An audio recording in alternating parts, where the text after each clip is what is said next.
Jamais sans la grâce, une dévotion matinale qui vous connecte à la pensée de Dieu et vous donne la provision du ciel au quotidien. Bonjour chers amis, chers internautes, nouvelle journée, nouvelle provision, bienvenue dans la dévotion de ce matin, d'où Jésus. Je te rends grâce encore une fois pour ta présence telle que tu nous l'as promis. Nous croyons de tout cœur que tu es encore avec nous ce matin dans cette dévotion, dans ce studio pour parler à nos cœurs, pour ajouter à l'édifice de notre foi ce matin. Rien ne vaut ta présence à nos côtés aujourd'hui. Merci parce que tu es un Dieu fidèle et tu tiens à tes promesses. Amen. Alors, chers amis, chers internautes, effectivement, sa présence fait toute la différence dans nos vies, dans tout ce que vous pouvez traverser. Sa présence à vos côtés, à nos côtés, fait toute la différence. N'est-ce pas merveilleux? Permettez-moi ce matin de faire encore un pas en arrière parce que nous avions abordé une réflexion il y a quelques semaines en arrière, mais j'ai réalisé que j'avais promis à certains auditeurs et auditrices qui m'ont contacté inbox, qui m'ont posé des questions vraiment par rapport à cette réflexion, au-delà d'une réflexion philosophique. Nous pensons que la théologie est aussi d'accord avec nous pour nourrir cette réflexion. Quelle était cette réflexion? C'était de savoir si l'eau et le savon que nous utilisons nous rendent réellement propres. Qu'est-ce qui salit alors les serviettes que nous utilisons? Si l'eau et le savon peuvent rendre propre réellement l'être humain, qu'est-ce qui salit alors les serviettes que nous utilisons? Et cette réflexion nous a amené à découvrir simplement une vérité capitale sur l'être humain que nous sommes. Vous voyez, sur l'être humain que nous sommes. Et pour étayer cette argumentation, ce matin, je vous propose de lire avec moi un passage dans Genèse chapitre 3, le verset 19. Genèse chapitre 3, le verset 19, là, il est écrit « C'est à la sueur de ton front que tu mangeras du pain jusqu'à ce que tu retournes dans la terre d'où tu as été pris. » Car tu es poussière et tu retourneras dans la poussière. Vous savez, nous savons dans quel contexte ces paroles ont été prononcées par l'Éternel.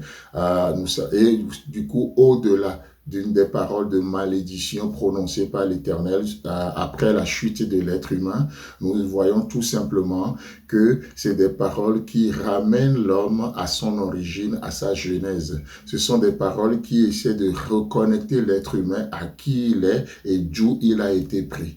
Vous voyez combien, c'est-à-dire la terre tout simplement, la terre. Tu es poussière et tu retourneras à la poussière. Voilà là où l'homme a été pris et voilà là où l'homme est en train d'aller. Vous voyez? Donc ces paroles doivent nous amener simplement dans une vie d'humilité. Or, nous savons combien l'orgueil et l'ego de l'être humain peut le pousser à avoir une très haute opinion de lui-même, à se prendre pour ce qu'il n'est pas, à se perdre même parfois dans ses raisonnements. Mais l'humilité nous amène à réaliser ce trésor en nous, effectivement, tout en sachant que ce trésor, nous le portons dans de vases d'argile.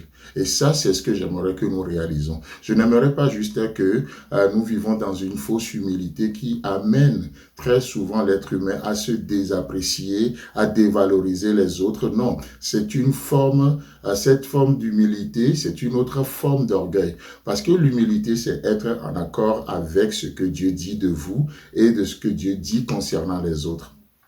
L'orgueil, c'est de rejeter la pensée de Dieu.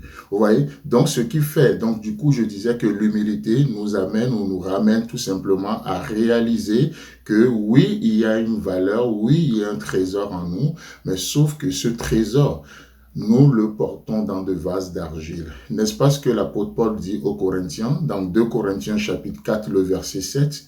2 Corinthiens chapitre 4, le verset 7, là, il est écrit: nous portons ce trésor dans des vases de terre, afin que cette grande puissance soit attribuée à Dieu et non à nous. Amen.